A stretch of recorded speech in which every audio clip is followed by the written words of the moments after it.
For the second part of this presentation, I shall be discussing the problem of just wage and unfair compensation.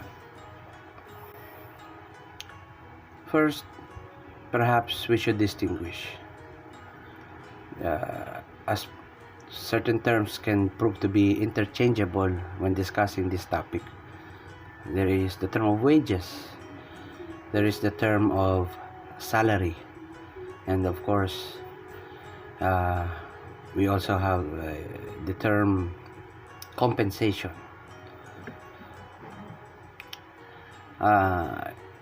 In common parlance, or in the ordinary discussions, these three are distinguished.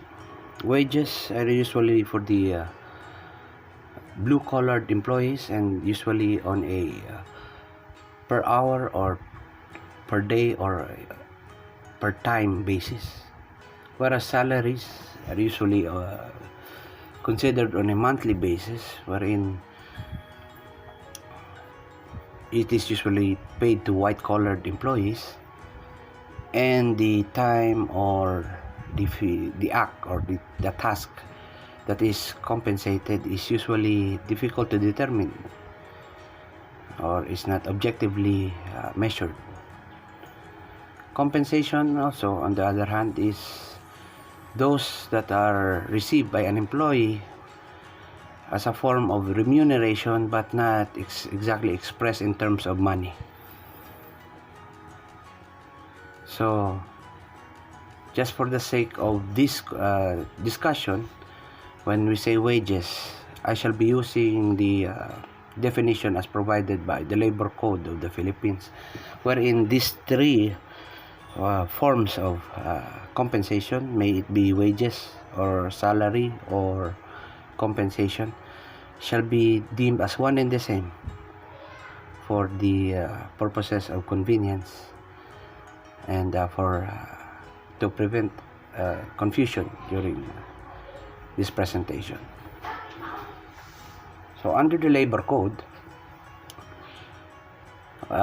wages are the remuneration or earnings capable of being expressed in terms of money, whether it be fixed or based on a time, task, piece, or commission basis, or other method of calculating compensation for output, which is usually payable by an employer to an employee, whether it is be under a written or unwritten contract, even for work not yet done or yet to be done, or services yet to be rendered. And this includes the fair and reasonable value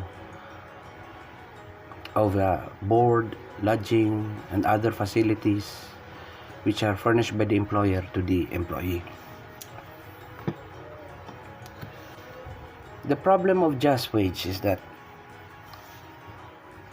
wages may in the outset be deemed just, but over time it could not keep up with inflation. So inflation rate is usually the culprit why wages tend to become unjust. So I hope everyone is familiar with the term or concept of inflation. If not, a simple description would be the increase of the prices of commodities over time, and the decrease of the commensurate decrease of the purchasing power of our money. So basically, in simple terms, ito yung pagmahal ng mga bilihin habang tumatakbo ang panahon. Another problem that affects the determination of just wage is the demand for labor. As much as labor not only being a factor of production, but is in terms of a capitalistic economy, is deemed a commodity as well. So it is in fact affected by the law on supply and demand, wherein a demand for labor would be favorable to the increase of wages, as would any demand would inevitably increase the prices of goods. Whereas on the other hand, an oversupply of labor or a high unemployment rate would influence the market to provide a lower wage or a lower wage rate, as much as an increase in supply without the pertinent increase in demand would cause the prices to go down. So there is this argument whether or not wages should be governed by the state or be dictated. The minimum wage should be prescribed. For those who are in favor of this argument, they would say that with an increase or a stipulated minimum wage that is high, there would as a result there would be less government support, which would be necessary for the upkeep of the general welfare of its constituents. Also, those in favor would argue that a higher minimum wage would result to a better motivation for workers.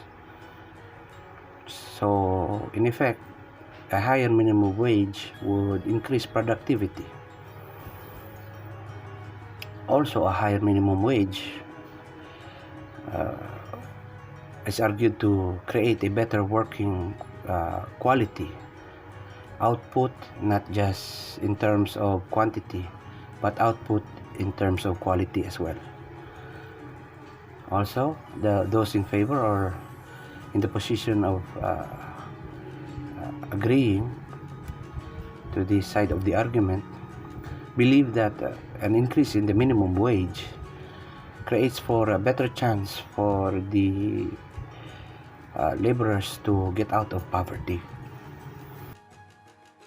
However, on the other hand, those who are not in favor of a stipulated minimum wage or a minimum wage dictated by law would argue that a high minimum or a minimum wage would be resulting to a higher labor cost for investors. There would also be a loss of competitiveness or competition among those applying for jobs, because if the minimum wage is set by law, whether or not an employee is an applicant for the position is motivated or skilled or has experience, this would not matter because all of those applying would receive the same amount. Another argument also is investors or companies would be driven to replace their production line with machines instead of laborers or workers, as machines would be in the long run more cost efficient than hiring workers, which eventually ultimately would result to even more higher unemployment.